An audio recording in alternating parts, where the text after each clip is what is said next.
I stand at the podium in the marble-floored boardroom of Pinnacle Industries, my hand steady as I tap the microphone. 60-year-old Richard Blackwood screams at me to sit down, his face purple with rage. Behind him, 12 board members stare in confusion. I clear my throat and speak into the microphone with a perfect calm. I'd like to call this shareholder meeting to order. Item 1, removing the board member who thinks the majority shareholder is an intern. Richard's mouth falls open as the room erupts in shocked murmurs. But this moment didn't happen overnight. 3 months ago, I walked into this same building carrying nothing but my business degree and a secret that would eventually destroy the most arrogant man in corporate America. The morning of my first day at Pinnacle Industries, I clutched my coffee cup tighter as I stared up at the imposing glass building in downtown Denver. The October wind whipped through the canyon of skyscrapers, carrying the scent of approaching snow from the Rocky Mountains. My grandmother Martha had been gone for only 6 weeks, and her absence felt like a constant ache in my chest. The cancer had taken her so quickly that I barely had time to process, losing the only family I'd known since my parents died in that horrible car accident when I was 12. Martha's lawyer, Patricia Summers, had called me 3 days after the funeral with cryptic instructions. "Your grandmother left you something important at Pinnacle Industries," she'd said, her voice careful and measured. "But you need to start working there first. Learn the business from the ground up. Trust me on this, Hazel." The receptionist, Jenny Walsh, greeted me with a warm smile that reached her brown eyes. She couldn't have been much older than my 28 years, with auburn hair pulled back in a practical ponytail. "You must be our new team member. Welcome to Pinnacle." Her enthusiasm seemed genuine, though I noticed how she glanced nervously toward the executive offices when she spoke. Jenny led me through a maze of cubicles where employees hunched over computers, their conversations hushed. The manufacturing division occupied the building's east wing, where the constant hum of machinery created a steady background rhythm. Through large windows, I could see workers operating equipment that looked expensive and well-maintained, though something about their body language suggested underlying tension. "That's David Foster in accounting," Jenny whispered, pointing to a thin man in his 40s whose desk overflowed with paperwork. Dark circles under his eyes suggested too many late nights. "And there's Sarah Thompson, our HR director." Sarah looked up from her computer, offering a tired but kind smile. Her professional blazer couldn't hide the stress lines around her eyes. The tour continued past the break room, where faded motivational posters hung beside a coffee maker that had seen better days. "The coffee's terrible," Jenny confided, "but it's free." Several employees sat at round tables speaking in low voices that stopped whenever we passed. The atmosphere reminded me of a library where everyone feared making noise. Then I met Richard Blackwood. He emerged from his corner office like a storm cloud, his expensive suit perfectly tailored but somehow making him look even more intimidating. At nearly 6 feet tall, with silver hair and cold gray eyes, Richard carried himself with the arrogance of someone who'd never been told no. His handshake was deliberately crushing, and his smile never reached his eyes. "So you're the new intern," he announced, though my paperwork clearly stated I had a business degree from Colorado State University. "I hope you understand that this is a real company with real deadlines. We don't have time for hand-holding or participation trophies." I bit back my first response and simply nodded. "I'm here to learn and contribute however I can." Richard's laugh was harsh and dismissive. "Good. Jenny will show you to the filing room. We're months behind on organization, and that's perfect work for someone just starting out." He turned away before I could respond, already barking orders at a passing employee about quarterly reports. The filing room was a windowless space filled with boxes of documents dating back years. Dust motes danced in the fluorescent light, and the air tasted stale. As I began sorting through invoices and contracts, I couldn't shake the feeling that my grandmother had sent me here for a specific reason. That evening, Patricia called to check on my first day. "How did it go with Richard?" she asked, and something in her tone suggested she knew exactly what I'd experienced. "He's challenging," I said diplomatically, Patricia was quiet for a long moment. Hazel, there's something you need to know about your inheritance. Your grandmother owned 51% of Pinnacle Industries. That makes you the majority shareholder. My coffee cup slipped from my hand, shattering on my kitchen floor. What?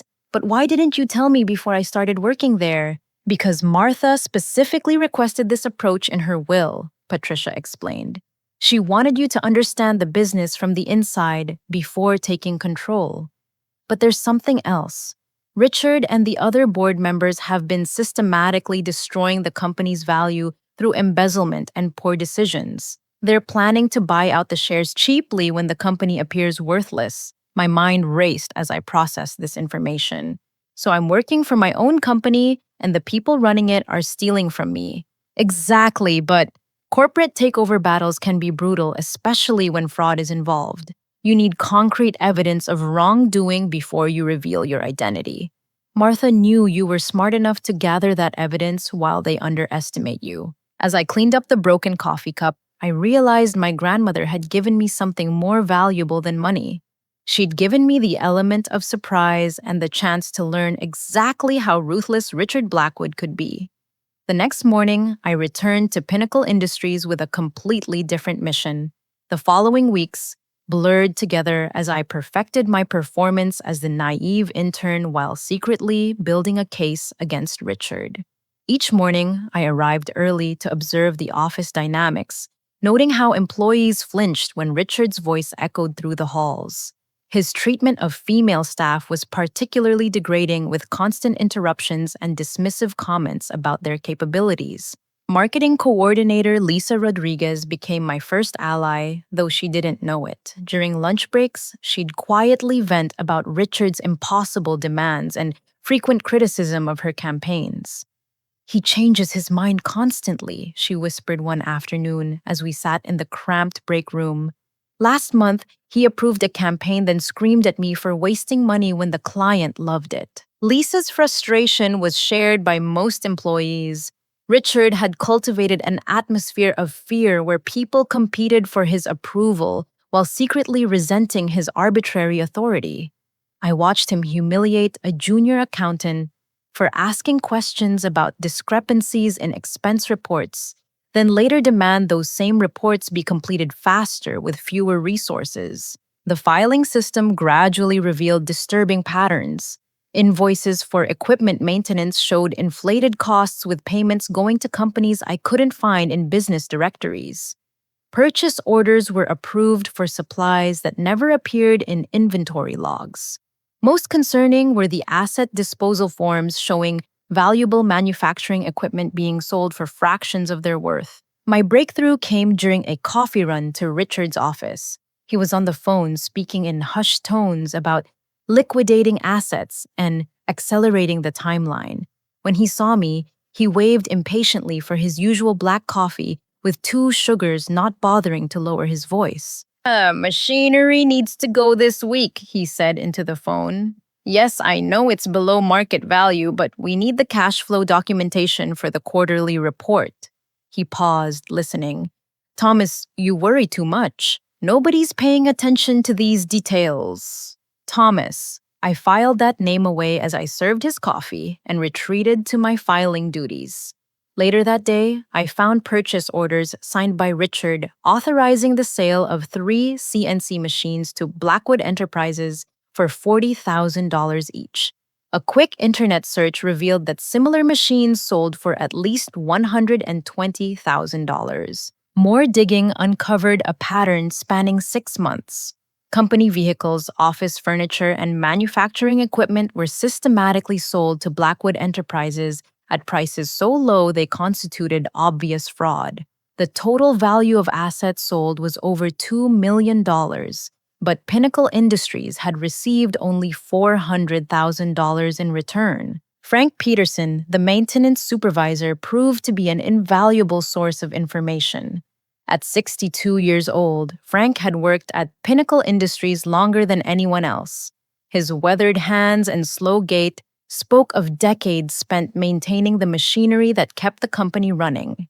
He'd known my grandmother since she first bought into the company 30 years ago. Martha was different, Frank told me one evening as we both worked late. She'd walk the floor, talk to every worker by name, ask about their families. When my wife needed surgery, Martha made sure our insurance covered everything without question. His eyes grew sad. Richard treats us like replaceable parts. Since Martha died, he's fired 12 good people and replaced them with temporary workers who don't know the equipment. Frank's revelations painted a picture of systematic destruction. Richard wasn't just stealing money, he was dismantling the company culture that Martha had spent decades building. Long term employees were being pushed out, pension contributions were being delayed, and safety protocols were being relaxed to cut costs. The manufacturing floor told its own story, where Martha had invested in modern equipment and proper maintenance. Richard was allowing machines to deteriorate while selling off the most valuable pieces. Workers spoke in worried whispers about rumors of layoffs and plant closures. The company that had once been their secure future was becoming a source of constant anxiety. One rainy Thursday afternoon, while organizing Richard's personal files, I discovered the smoking gun. Hidden among routine correspondence were invoices from Blackwood Enterprises to Richard personally showing he was purchasing the company assets through his brother Thomas, then selling them to other companies at full market value. The profit margin was enormous, and every penny was going into Richard's personal accounts. But the most damning document was a letter from Thomas expressing concern about the acquisition timeline. The letter referenced a 60-day window and mentioned that the inheritance situation needs to be resolved before the quarterly audit. They knew about me. They were racing to strip the company's assets before I could claim my inheritance and discover their theft. As I photographed these documents with my phone, my hands shook with anger. Richard wasn't just stealing from the company. He was stealing from every employee who depended on Pinnacle Industries for their livelihood. Families like Frank's, who devoted their careers to building something meaningful, were being betrayed by a man who saw them as obstacles to his greed. That night, I called Patricia with my discoveries. "We have them," I said, my voice tight with controlled fury. But Richard's been selling company assets to his brother at below market prices, then keeping the profits.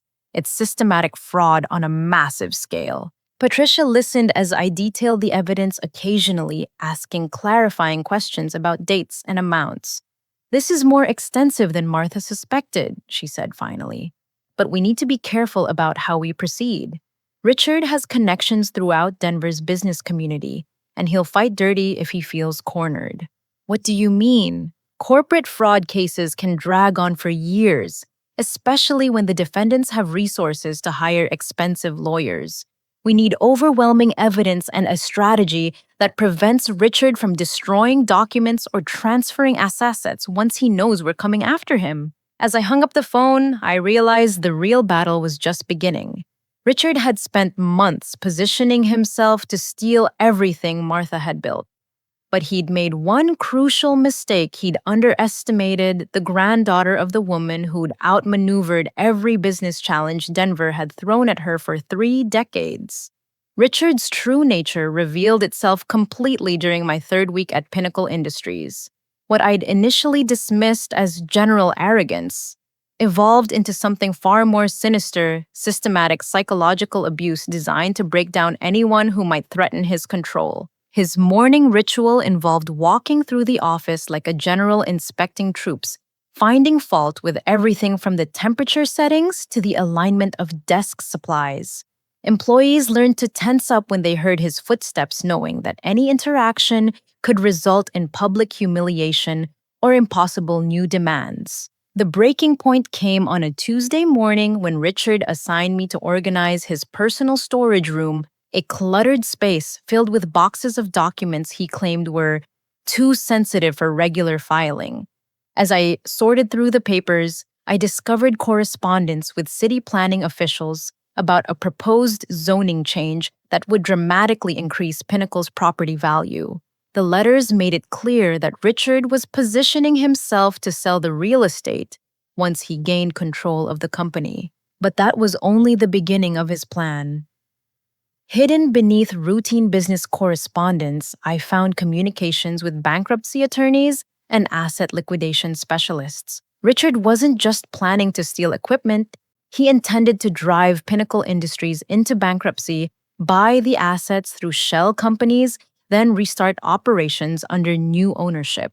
Every current employee would lose their jobs, pension contributions would be forfeit, and the company Martha had spent decades building would disappear forever. The magnitude of his betrayal left me physically ill. I excused myself to the bathroom and spent 15 minutes gripping the sink, fighting back tears of rage. These weren't just numbers on spreadsheets. They represented the livelihoods of 43 families who trusted their futures to Pinnacle Industries. That afternoon, Richard made his most serious mistake yet. During a client presentation to Margaret Chen from Pacific Manufacturing, one of Pinnacle's largest customers, Richard confused financial projections for two completely different companies. The error was so obvious that Margaret stopped the presentation halfway through. "These numbers don't match anything we discussed last month," Margaret said, her professional demeanor unable to hide her irritation. "According to this projection, your production capacity dropped by 60%, while your overhead costs tripled. That's impossible unless you're deliberately sabotaging your own operations." Richard's face flushed red as he scrambled through the presentation materials. I watched from the back of the conference room as he realized he'd grabbed the wrong financial documents. Instead of Pinnacle's actual performance data, he was presenting the deliberately falsified reports he'd prepared to justify the bankruptcy filing. "There's obviously been a clerical error," Richard stammered, shooting a venomous look in my direction. "Our intern must have prepared the wrong materials." The lie hit me like a physical blow. I'd had nothing to do with the presentation, and everyone in the room knew it. Richard prepared all client presentations personally, claiming they were too important to delegate. But in his panic, he needed someone to blame, and the powerless intern was the perfect scapegoat. Margaret Chen's expression shifted from irritation to disgust. As a successful businesswoman who'd built Pacific Manufacturing from nothing, she recognized incompetence and dishonesty when she saw it. "Mr. Blackwood, I've been working with your company for 8 years. In that time, I've never seen such unprofessional behavior. We'll be reviewing our contract relationship." After Margaret left, Richard turned his fury on the assembled staff. "This is what happens when we lower our standards," he announced, his voice carrying through the entire office. "Hazel's carelessness in preparing materials has potentially cost us one of our most important clients." I stood slowly, my heart pounding. "Mr. Blackwood, I didn't prepare those materials. You specifically told me last week that client presentations were beyond my clearance level." The room fell silent. Several employees looked uncomfortable, clearly knowing the truth but afraid to speak. Richard's eyes narrowed as he realized I'd contradicted him publicly. "Are you calling me a liar?" His voice was dangerously quiet. "I'm stating facts about who prepared what materials." I kept my voice steady despite my racing pulse. Richard's explosion was immediate and vicious. "You clearly don't understand your place here. Since you're so eager to take responsibility, let me give you more opportunities. From now on, you'll handle all the filing, cleaning duties, and office maintenance. Maybe some real work will teach you humility." But his anger wasn't finished. An hour later, Richard called an emergency staff meeting to announce that HR Director Sarah Thompson was being terminated immediately. "Sarah's failure to properly supervise and train our support staff has created an unacceptable situation," he declared. "Effective today, I'll be handling all personnel decisions directly." Sarah's termination was purely vindictive. A dedicated professional who'd worked at Pinnacle for 8 years, she'd done nothing wrong except fail to control an intern who'd publicly contradicted Richard. As a single mother, supporting 2 young children, losing her job would be financially devastating. I watched in horror as Sarah packed her personal items, tears streaming down her face. She approached me before leaving, her voice barely above a whisper. "I'm sorry I couldn't protect you better. Richard's not stable, and I'm afraid of what he might do next." Her words proved prophetic. That evening, Richard cornered me in the parking garage as I was leaving work. The underground space was empty except for a few scattered cars, and the fluorescent lights cast harsh shadows between concrete pillars. I know exactly what you're trying to do, Richard said, stepping close enough that I could smell his expensive cologne mixed with the day's stress sweat. You think you're clever, but I've been playing this game since before you were born. I don't know what you mean. I kept my back to my car, calculating the distance to the stairwell. Richard's smile was predatory. I've made some calls about you, Hazel. Your little college degree doesn't impress anyone in this town. One word from me, and every company in Denver will know you're a troublemaker who can't be trusted. Your career will be over before it starts. He leaned closer, his voice dropping to a threatening whisper. I have connections you can't imagine. Business leaders, city council members, even judges. Cross me again, and I'll make sure you never work in this city. Maybe not in this state. As Richard walked away, leaving me shaking in the empty parking garage, I realized I'd underestimated how far he was willing to go to protect his scheme. This wasn't just about money anymore. It was about power and control. Richard enjoyed destroying people, and he'd turned that enjoyment into an art form. That night, I sat in my apartment reviewing everything I'd learned about Richard's operation. The stolen assets, the bankruptcy plan, the systematic employee terminations, and now his threats against me. But I also thought about Sarah's tears, Frank's worried expression, and the fear in every employee's eyes when Richard entered a room. My grandmother Martha hadn't built Pinnacle Industries to enrich someone like Richard Blackwood. She'd created something that supported families and contributed to the community. Richard was a cancer that would destroy everything she'd worked for if someone didn't stop him. But stopping him would require more than evidence and legal documents. It would require beating him at his own game of intimidation and manipulation. And I was beginning to understand that Martha hadn't sent me to Pinnacle just to inherit a company. She'd sent me to learn how to fight for it. The week following Sarah's termination marked a turning point in my investigation. Without the protection of a competent HR director, Richard's behavior became even more erratic and abusive. He assigned impossible deadlines, changed project requirements without notice, and seemed to take particular pleasure in humiliating employees during the daily staff meetings he'd instituted. I used my access to the filing system to document every instance of misconduct while maintaining my facade of compliance. During late-night organizing sessions, I photographed employee complaints that Sarah had filed with corporate headquarters before her termination. The complaints painted a picture of systematic harassment that had accelerated dramatically since Martha's death. My real breakthrough came through an unexpected alliance with David Foster, the overworked accounting manager. David had been staying late every night, struggling to reconcile financial records that Richard demanded be altered daily. The constant pressure was taking a visible toll. His hands shook when he drank coffee, and his usually neat appearance had become disheveled. I don't understand these numbers anymore, David confided one evening as we worked alone in the office. Richard keeps asking me to revise projections and move expenses between categories. Nothing adds up the way it should. I offered to help organize his filing system, which gave me access to financial records I couldn't have obtained any other way. What I discovered was even worse than I'd suspected. Richard hadn't just been stealing assets. He'd been manipulating the books to hide his theft while creating false financial distress that would justify the bankruptcy filing. The accounting irregularities were staggering. Legitimate business expenses had been inflated by adding fictional consultant fees and equipment rentals. Revenue was understated by delaying the recording of completed sales. Most damning of all, Richard had been moving money between multiple accounts to create the appearance of cash flow problems while actually funneling profits to offshore holdings. David, how long has this been going on? I asked, showing him a spreadsheet that clearly documented the discrepancies. His face went pale as he reviewed the evidence.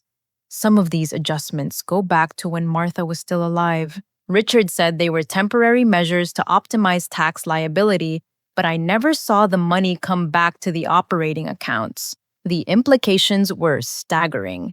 Richard hadn't waited for Martha's death to begin his theft. He'd been systematically looting the company while she was battling cancer and too sick to review financial details personally.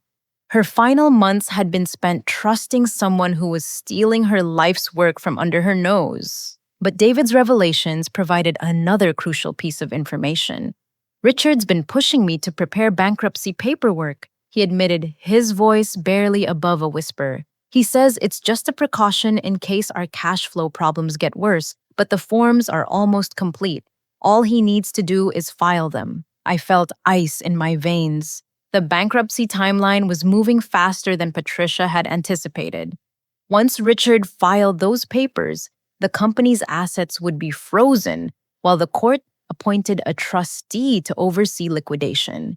Even with proof of fraud, recovering stolen property could take years of litigation. That night, I called Patricia with an urgent update. We're running out of time.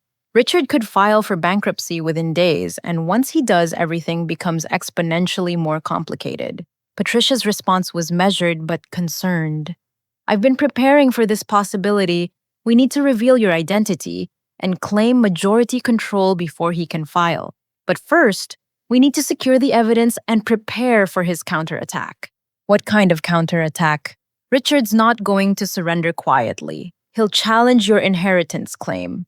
Martha was mentally incompetent when she wrote her will and tie everything up in probate court while he completes his asset stripping. We need overwhelming evidence and a strategy that neutralizes his legal options. The next morning brought another crisis that revealed the full scope of Richard's cruelty.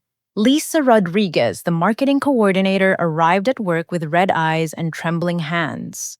During the staff meeting, Richard announced that her latest campaign had been a complete failure and that her position was being eliminated immediately. Effective today, all marketing functions will be handled by external consultants, Richard declared, never making eye contact with Lisa. We need professionals who understand the serious nature of our business environment. Lisa's termination was particularly vindictive because her campaigns had actually been successful. I'd seen the client feedback reports hidden in Richard's files. Pacific Manufacturing and other customers had specifically praised Pinnacle's marketing materials. Richard was firing her not for poor performance, but because she'd witnessed his humiliating presentation mistake and might serve as a credible witness against him. As Lisa packed her belongings, she pulled me aside with urgent whispers. There's something you need to know about Richard. Last week, I overheard him on the phone talking about the inheritance problem. He knows something about Martha's family, and he's planning to do something about it. My blood ran cold. If Richard suspected my true identity, the entire investigation was compromised. But Lisa's warning proved to be even more ominous than I'd feared. That afternoon, while organizing Richard's desk files, I discovered a folder labeled Legal Contingencies.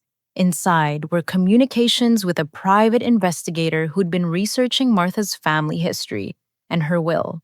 The investigator's report included detailed information about me, my employment history, financial situation, and personal background. But the most chilling document was a legal brief prepared by Richard's attorney outlining strategies to challenge Martha's will based on claims of undue influence and mental incompetence. The brief argued that Martha's cancer medications had impaired her judgment and that any attempt to transfer company ownership to inexperienced relatives should be blocked through probate litigation. Richard knew exactly who I was. The coffee runs the filing assignments, the daily humiliations he'd been playing with me like a cat with a mouse, waiting for the right moment to spring his trap. His confidence in taunting me made perfect sense now. He believed he'd already won the legal battle before it began. The final piece of his strategy became clear when I discovered correspondence with Mountain Peak Holdings, the shell corporation he'd created to purchase Pinnacle's assets. The company was already fully capitalized and ready to submit acquisition bids the moment bankruptcy proceedings began. Richard had spent months preparing for this exact scenario, but his overconfidence had led to a crucial mistake. The private investigator's report included details about Patricia's law firm and her reputation for handling complex inheritance cases. If Richard truly understood what he was facing, he would have known that Patricia didn't take unwinnable cases. Her involvement suggested that Martha's will was far more legally robust than Richard assumed. As I photographed the legal documents, I realized that Richard's greatest strength was also his fatal weakness. His arrogance made him believe he was smarter than everyone around him, including the woman who'd built Pinnacle Industries from nothing. But Martha had spent decades navigating Denver's business community, and she understood predators like Richard better than he understood her. That evening, I spread all the evidence across my kitchen table. Financial records showing systematic theft communications proving the bankruptcy scheme and legal documents revealing Richard's contingency plans.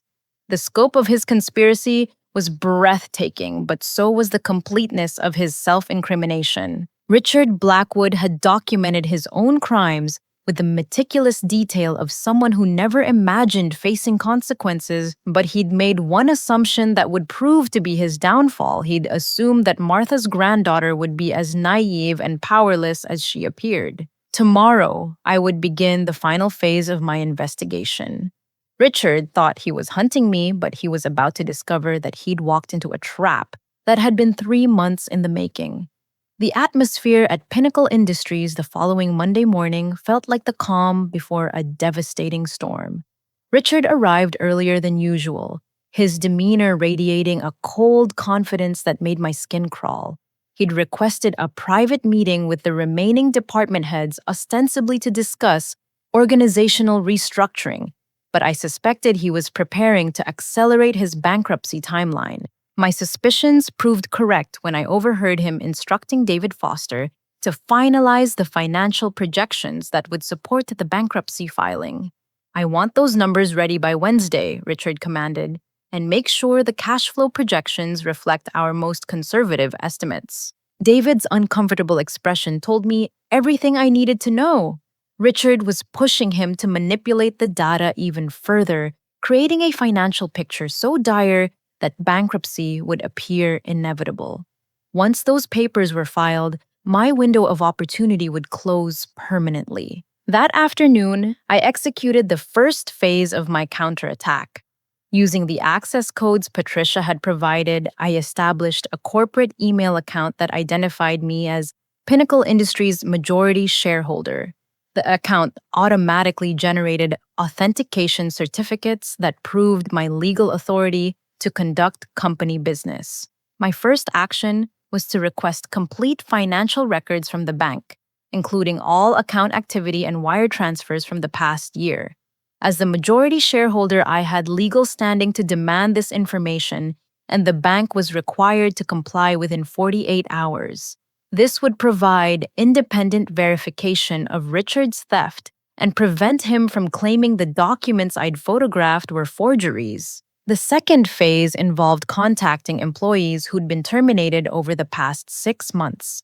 Sarah Thompson agreed to meet with me that evening at a coffee shop downtown, far from any location where Richard might discover our conversation. Sarah's information proved devastating to Richard's defense strategy. "He's been building a case against every employee he wants to eliminate," she explained, sliding a manila folder across the table.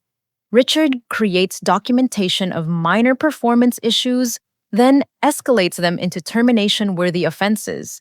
He's been preparing to fire almost everyone and replace them with temporary workers." The folder contained personnel files for employees Richard planned to eliminate, including detailed notes about their knowledge of company operations and their potential value as witnesses. Frank Peterson was on the list because of his long relationship with Martha. Jenny Walsh was targeted because she'd been friendly with me. Even David Foster was scheduled for termination once the bankruptcy paperwork was complete. "There's something else," Sarah said, her voice dropping to a whisper. "Richard's been meeting with representatives from Pacific Manufacturing. I think he's been deliberately sabotaging our relationship with them so he can claim client defection as justification for bankruptcy." That revelation explained Richard's catastrophic presentation mistake. He hadn't confused the financial documents by accident. He'd deliberately presented falsified bankruptcy projections to make Pinnacle appear financially unstable. His goal was to drive away major clients, creating genuine financial distress that would support his legal narrative. But Margaret Chen from Pacific Manufacturing was about to become Richard's biggest problem instead of his unwitting ally. The next morning, I called Margaret's office and identified myself as Martha's granddaughter.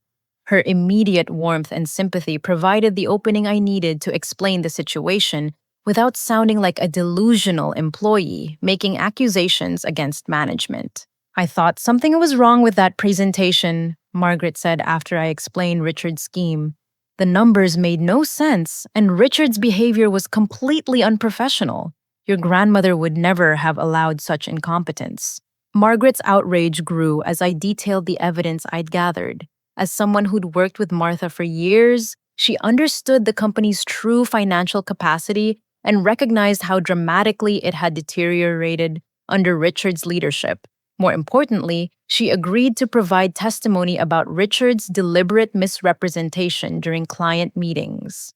I've been wondering why Pinnacle's proposals have been so poorly prepared lately, Margaret admitted. Richard's been submitting bids that are either impossibly high or completely unrealistic. It's like he's trying to lose our business deliberately. Wednesday morning arrived with an autumn snowstorm that blanketed Denver in early winter silence.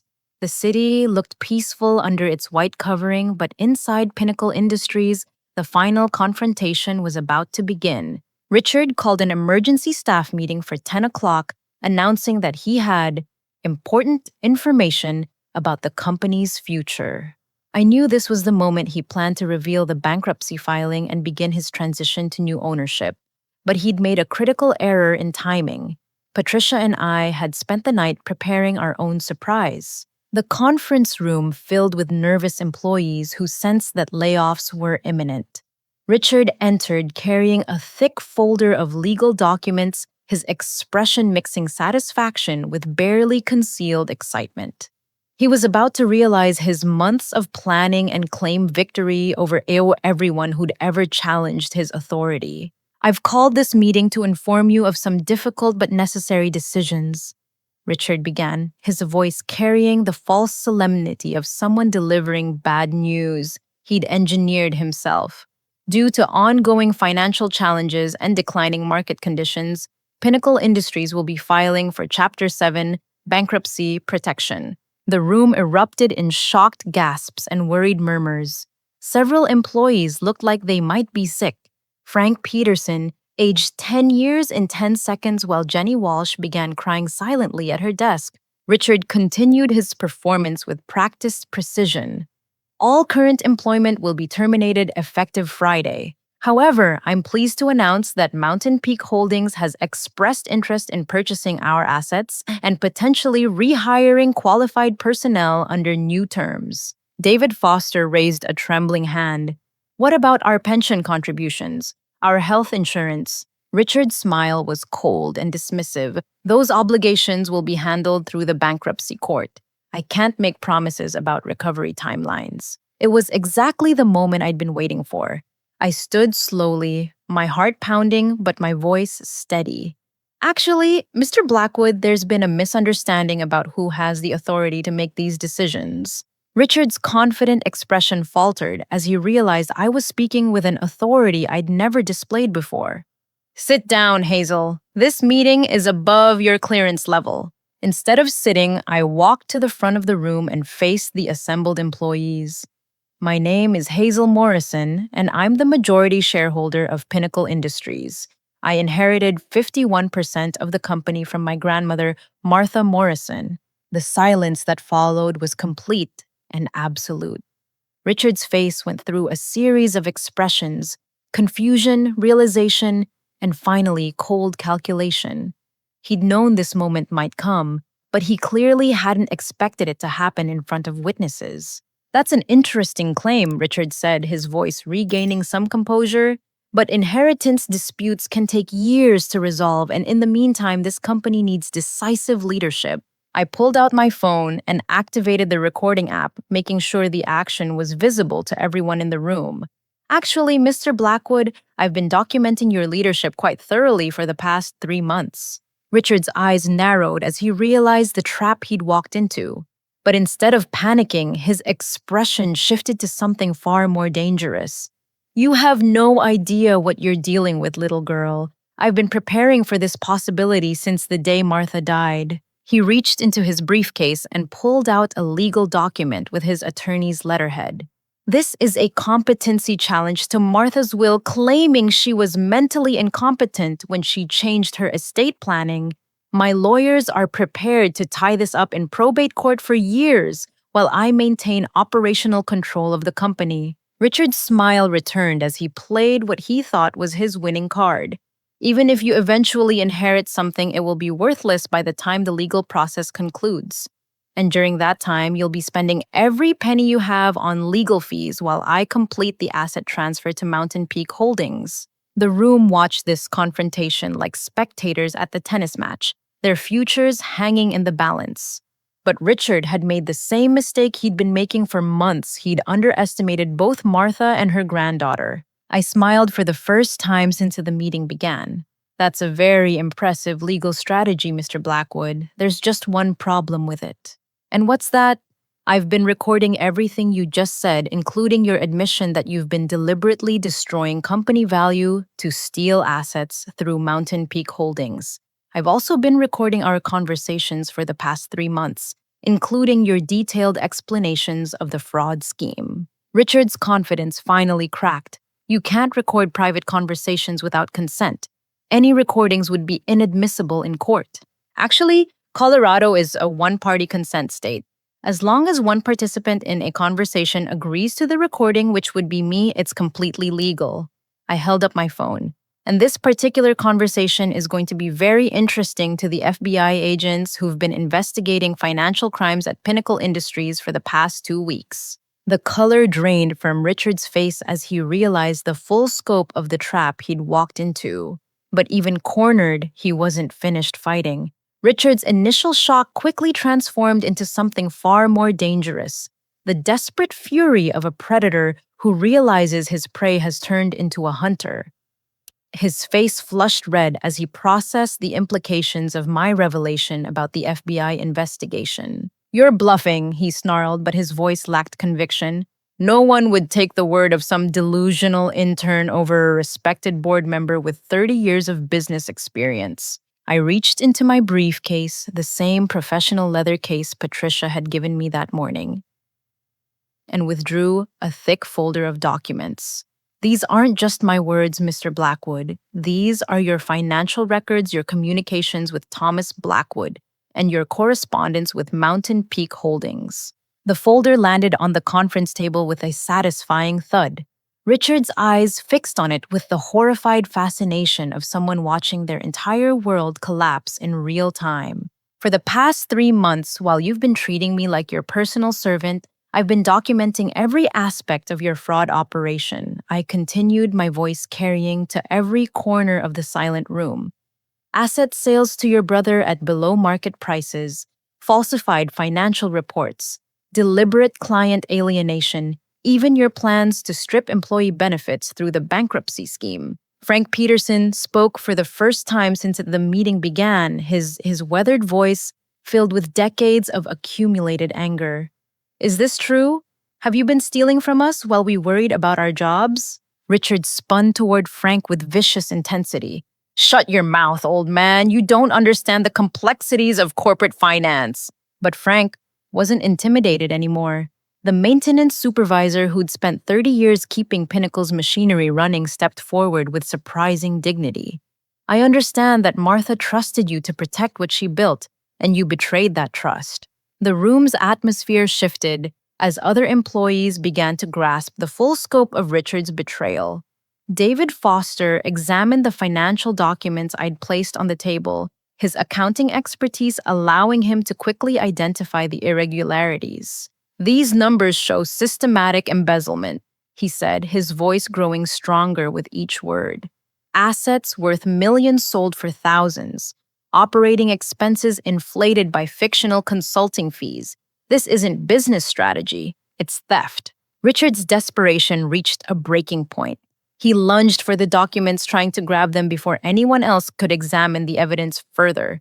But I'd anticipated this reaction and quickly moved the originals out of his reach. Those are copies, I announced calmly. The originals are already with the FBI, along with recordings of our conversations and testimony from former employees about your pattern of harassment and fraud. That's when the conference room door opened to admit Patricia Summers, flanked by two people in conservative business suits who carried the unmistakable bearing of federal agents. The timing was perfect. Patricia and I had choreographed this moment to coincide with Richard's most desperate and incriminating behavior. Special Agent Collins, FBI Financial Crimes Unit, the taller agent announced, displaying her credentials. Mr. Blackwood, we have some questions about irregularities in Pinnacle Industries' financial records. Richard's face went through a series of expressions that would have been comical under other circumstances: rage, fear, calculation, and finally, a desperate attempt to regain control of the narrative. This is clearly a setup orchestrated by a disgruntled employee with delusional claims about company ownership. Richard declared, his voice rising to near hysteria. I demand to speak with my attorney before answering any questions. Special Agent Collins remained professionally neutral. That's certainly your right, Mr. Blackwood. However, we're here primarily to secure financial records and interview employees about the business practices they've observed. Ms. Morrison has provided us with substantial documentation, but we need to verify the information independently. The mention of my real name sent a ripple through the assembled employees. Jenny Walsh's eyes widened as she finally understood why Martha's funeral had felt so familiar. She'd seen family photos in Martha's office for years, without making the connection to the young woman she'd been greeting every morning. Patricia stepped forward with the legal authority that comes from 30 years of inheritance law practice. Ladies and gentlemen, I represent the estate of Martha Morrison and her granddaughter Hazel, who is the legal majority shareholder of Pinnacle Industries. As of this moment, Mr. Blackwood's authority to make operational decisions is terminated. Richard made one final desperate play. My legal team has already filed competency challenges to Martha's will. Any decisions made by this alleged heir are premature and legally questionable. Special Agent Collins consulted a notepad with the efficiency of someone who'd handled similar cases. Actually, Mr. Blackwood, those legal challenges were withdrawn yesterday when your attorneys learned about the federal investigation. Apparently, they decided that defending against fraud charges took precedence over probate disputes. The room fell silent as the full implications sank in. Richard's lawyers had abandoned him the moment they realized the scope of the criminal case he was facing. Without legal representation, willing to challenge my inheritance, his last avenue of defense had evaporated. But Richard's personality wouldn't allow surrender even in the face of overwhelming defeat. You think you've won something, he screamed, his professional facade finally cracking completely. You have no idea how to run a business. This company will be bankrupt within 6 months, and every employee will lose their job because of your naive idealism. His words revealed the core of his character, a bully who believed that cruelty and intimidation were signs of strength rather than weaknesses. Even facing federal charges, he couldn't resist trying to hurt the people who'd exposed his crimes. I looked around the room at the faces of employees who'd endured months of fear and uncertainty. Frank Peterson, who'd devoted 3 decades to keeping the company running. David Foster, whose integrity had preserved enough accurate financial records to document the fraud. Jenny Walsh, whose kindness had been rewarded with constant anxiety about job security. Actually, Mr. Blackwood, I said, my voice carrying the quiet confidence that comes from knowing you're fighting for something bigger than yourself. I think this company is going to do just fine. We're going to bring back the employees you terminated, restore the pension contributions you delayed, and rebuild the culture of respect and dignity that my grandmother created. I turned to address the staff directly. Effective immediately, all threatened layoffs are canceled. Sarah Thompson will return as Chief Operating Officer with full authority to rebuild our HR systems. Every wrongfully terminated employee will be rehired with back pay and restored benefits. The transformation in the room was immediate and profound. Fear gave way to relief. Anxiety dissolved into cautious hope, and the weight of months of uncertainty lifted from shoulders that had carried it too long. Special Agent Collins approached Richard with professional courtesy that somehow made his defeat more complete than any dramatic arrest would have. Mr. Blackwood will need you to accompany us for questioning. You're not under arrest at this time, but we strongly recommend that you contact legal representation. As Richard was escorted from the building that had been his kingdom for the past 6 months, he turned back for one final threat. This isn't over. You have no idea what you've gotten yourself into. But his words carried no weight anymore. The man who'd terrorized Pinnacle Industries with his cruelty and greed was leaving in the custody of federal agents, while the company he'd tried to destroy prepared to rebuild itself stronger than ever. 6 months later, I stood in the same conference room where Richard Blackwood had announced his fraudulent bankruptcy plan, but the atmosphere couldn't have been more different. Sunlight streamed through windows that had been professionally cleaned for the first time in years, illuminating a space filled with genuine laughter and productive energy. The transformation of Pinnacle Industries had exceeded even my most optimistic expectations. Sarah Thompson, now serving as Chief Operating Officer, had implemented comprehensive workplace policies that protected employees while maintaining the high standards Martha had always demanded. Her first action had been establishing an anonymous reporting system that prevented future abuse while encouraging open communication about workplace concerns. Frank Peterson, promoted to facilities manager with a substantial salary increase, had overseen the restoration of equipment that Richard had allowed to deteriorate. His expertise, combined with reinvestment of recovered stolen funds, had modernized our manufacturing capabilities beyond what Martha had achieved in her final years. The financial recovery had been remarkable. Federal investigators had traced over $2 million in assets that Richard and his brother Thomas had stolen, and civil forfeiture proceedings had recovered most of the money. Thomas Blackwood's cooperation with prosecutors had accelerated the process in exchange for a reduced sentence, though his 5-year federal prison term still reflected the seriousness of his crimes. Richard himself had received 8 years in federal prison after refusing to cooperate with investigators or show remorse for his actions. His sentencing hearing had revealed the full scope of his fraud operation, including similar schemes at 2 previous companies where he'd worked. The judge's comments about predatory behavior toward vulnerable employees ensured that Richard would never again hold a position of corporate authority. But the most satisfying transformation had been in our employee culture. The atmosphere of fear and uncertainty that had characterized Richard's reign had been replaced by something Martha would have recognized: a workplace where people felt valued, respected, and secure in their futures. Productivity had increased dramatically once employees no longer had to waste energy worrying about arbitrary terminations or impossible demands. David Foster, now serving as Chief Financial Officer, had restructured our accounting systems to prevent future fraud while improving our financial transparency. His careful work had revealed that Pinnacle Industries was far more profitable than Richard's manipulated reports had suggested. The company's true financial strength had been hidden beneath layers of falsified expenses and delayed revenue recognition. Jenny Walsh had accepted the position of executive assistant with enthusiasm and remarkable competence. Her natural warmth and organizational skills made her the perfect liaison between management and staff, helping to maintain the open communication culture that prevented the isolation and fear that had enabled Richard's abuses. The rebuilding process had taught me lessons about leadership that no business school could have provided.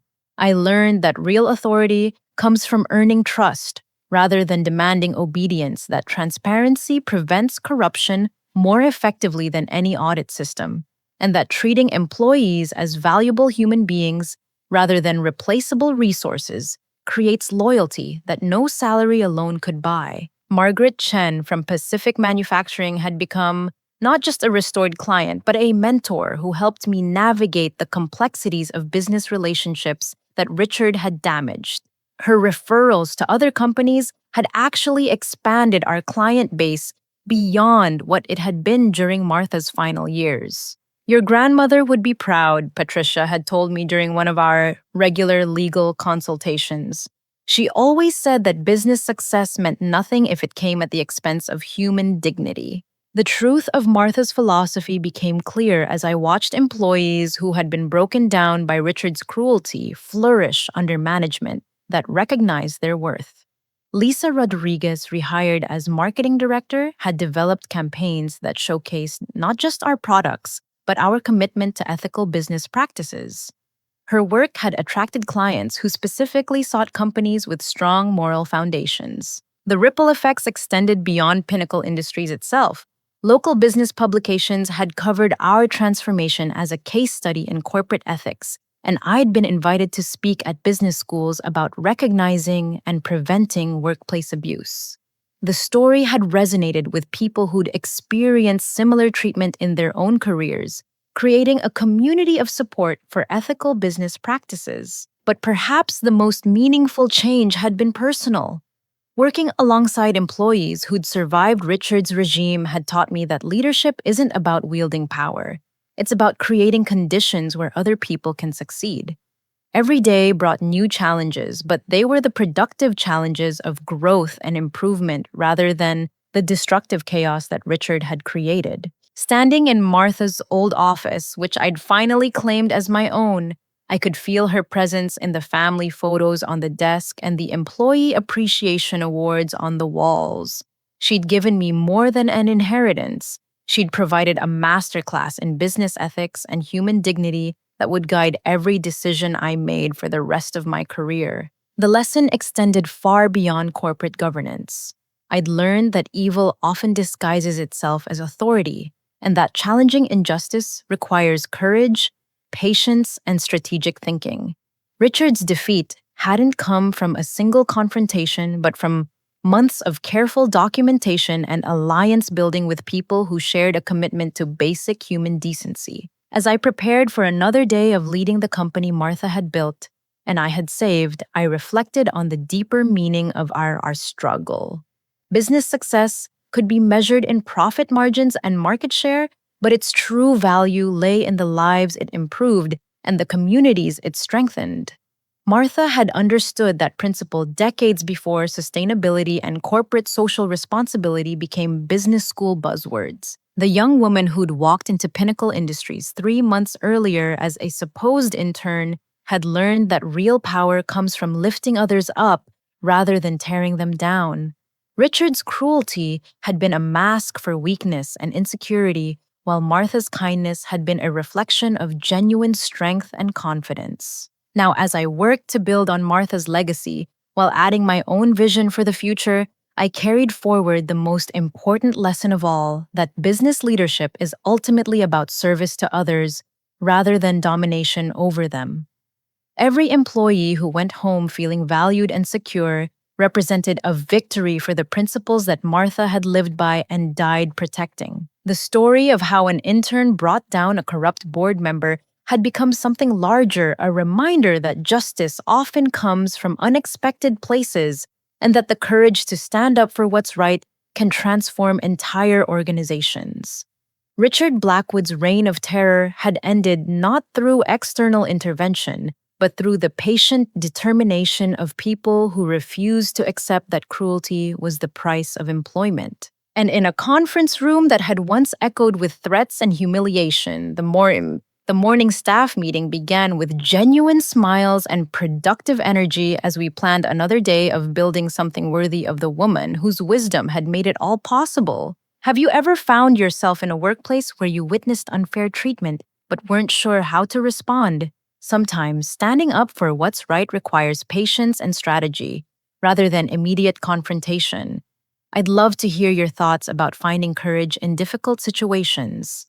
Please share your experiences in the comments below, and if this story resonated with you, don't forget to like this video and subscribe to hear more stories about overcoming injustice. Your support helps spread these important messages about workplace dignity and ethical leadership. Thank you for listening, and remember that sometimes the most unlikely people have the power to create the most significant change.